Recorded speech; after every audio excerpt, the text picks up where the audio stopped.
एक दिन स्कूल के पिछले बगीचे में आमना और आयशा खेलते हुए एक टूटी हुई पुरानी किताब पाती हैं।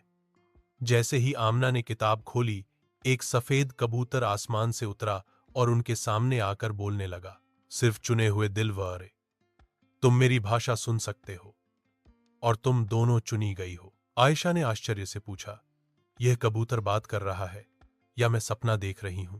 आमिना ने ठहाका लगाया, नहीं दोस्त, अब हम सपने में नहीं हैं, जादू में हैं। कबूतर ने बताया कि एक पुराना जादूगर अपनी ताकत वापस लेने के लिए स्कूल के एक कमरे में छुपा बैठा है और अगर उसे न रोका गया तो वह सब बच्चों की याददाश्त छीन लेगा। आमिना और आयशा ने मिशन कबूल किया। छिपे हुए दरवाजे, बोलते हुए दीवारें और उड़ने वाले चाक, दोनों दोस्तों ने हंसते हंसते कई जादुई खतरे पार किए।